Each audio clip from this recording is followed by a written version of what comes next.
Kecil bentuknya, besar manfaatnya. Mungkin istilah itu cocok ya untuk rempah yang satu ini. Yap, ketumbar. Tentu Anda sering menjumpainya di dapur. Selain dijadikan sebagai bumbu masakan, tanaman yang memiliki nama latin Coriandrum sativum ini juga memiliki manfaat bagi kesehatan.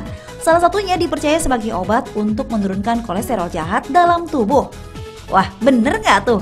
Nah, akan dibahas tuntas di segmen kali ini bersama farmakolog Dr. Wawai Muli Ar-Rozal berikut ini. Yuk kita simak.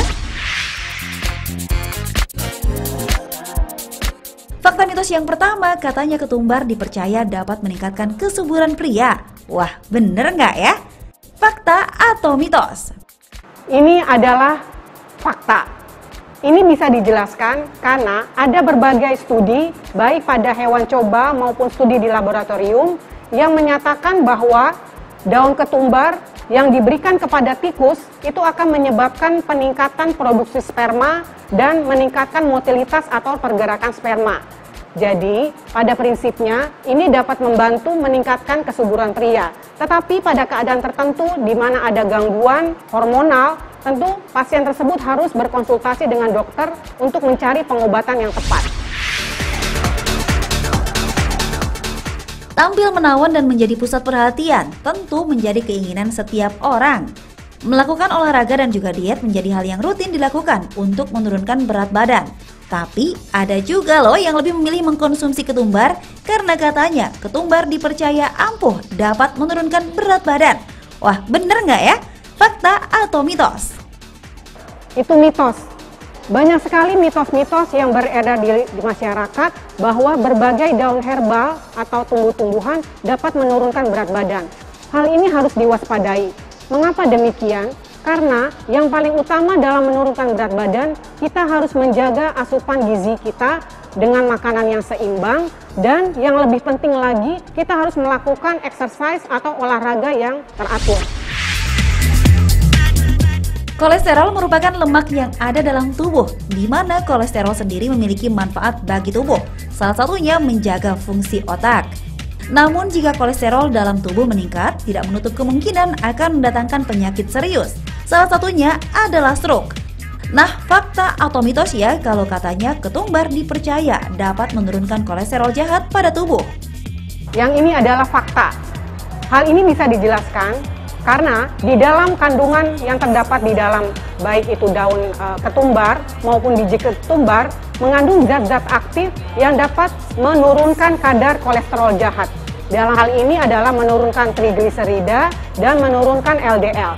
Ini bisa dijelaskan karena daun ketumbar ataupun biji ketumbar dapat menyebabkan peningkatan destruksi atau penghancuran kolesterol yang kemudian akan diekskresi melalui tinja. Cuaca sudah mulai tak menentu nih.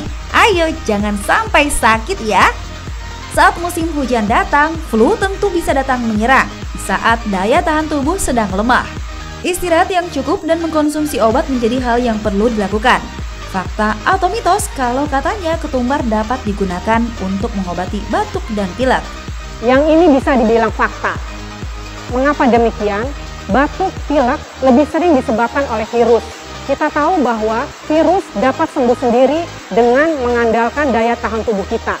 Daun ketumbar ataupun biji ketumbar mampu meningkatkan memodulasi daya tahan tubuh kita sehingga kita menjadi lebih cepat sembuh dan sukar untuk terinfeksi virus untuk berikutnya.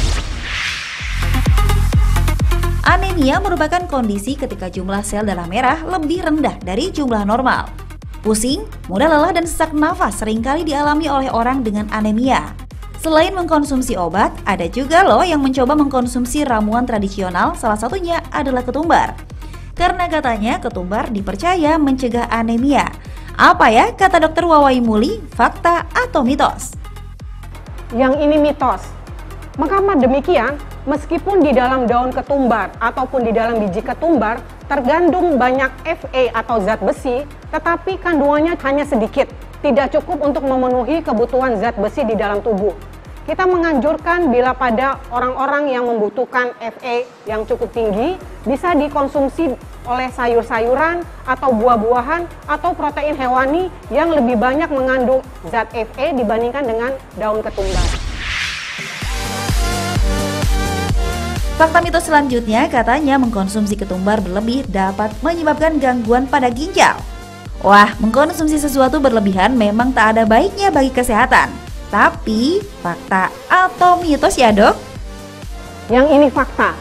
Kita harus waspadai bahwa meskipun dilaporkan bahwa tanaman herbal cukup aman, tetapi bila dikonsumsi dalam jumlah berlebih dengan dosis yang tinggi dan dalam jangka waktu yang panjang, maka ginjal kita akan menjadi sulit untuk mengeluarkan metabolit atau zat-zat yang dikeluarkan dari hasil metabolisme ketumbar tersebut.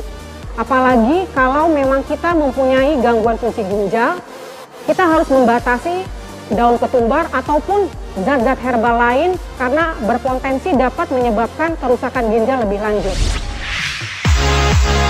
Jangan makan nasi panas, gulanya sedikit saja. Ayo, bagi Anda penderita diabetes tentu tak asing dengan peringatan seperti itu. Mengubah pola hidup menjadi lebih sehat tentu menjadi keharusan agar kadar gula Anda tak meningkat. Selain itu, Anda juga bisa mencoba mengkonsumsi ketumbar karena katanya bisa digunakan untuk obat diabetes. Fakta atau mitos ya? Yuk tanya lagi pada Dr. Wawai Muli. Ini fakta.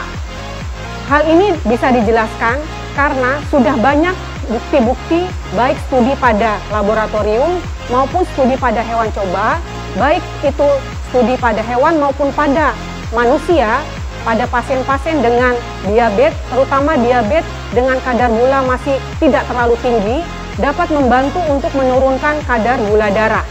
Ini bisa dijelaskan karena kandungan zat aktif yang terdapat di dalam daun ketumbar ataupun biji ketumbar dapat menyebabkan penggunaan atau utilisasi glukosa di dalam hati itu menjadi lebih meningkat, sehingga kadar glukosa yang beredar di dalam darah akan turun karena dia masuk ke dalam jaringan, dalam hal ini ke dalam hati.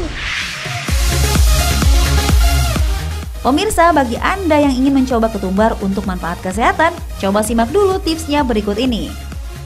Untuk mengkonsumsi ketumbar, kita bisa menggunakan dua cara. Cara pertama yaitu dengan menggunakan daun ketumbar, dan cara kedua adalah dengan menggunakan biji ketumbar. Untuk menggunakan daun ketumbar, sebelum diolah, sebaiknya daun ketumbar dicuci dengan air bersih, kemudian direbus dengan 1 liter air, kemudian ditunggu sampai mendidih, dan disisakan airnya lebih kurang menjadi setengahnya. Lalu, air rebusan tersebut disaring dan dikonsumsi sebagai teh. Bila kita mengkonsumsi dalam bentuk biji ketumbar, lebih kurang 1 sendok makan biji ketumbar dituang ke dalam 1 liter air, kemudian didihkan, dan air rebusannya juga bisa digunakan sebagai konsumsi untuk teh. Yang perlu diingat dalam mengkonsumsi ketumbar, yang pertama, tidak dianjurkan untuk mengkonsumsi ketumbar pada anak di bawah umur 18 tahun. Kemudian, tidak juga dianjurkan dikonsumsi pada ibu hamil maupun menyusui. Dan bila ada riwayat alergi, sebaiknya kita harus menghindari penggunaan daun ketumbar karena ada berbagai laporan yang menyatakan ada orang-orang yang sensitif atau hipersensitif terhadap penggunaan daun ketumbar yang justru menyebabkan iritasi saluran cerna. Konsumsi yang ideal dalam hal mengkonsumsi ketumbar adalah paling banyak 1 atau 2 kali sehari dan dianjurkan tidak lebih dalam 3 bulan. Bila setelah 3 bulan gula darahnya tetap tinggi atau lemaknya tetap tinggi, tentu kita harus berkonsultasi kepada dokter untuk mencari pengobatan yang tepat.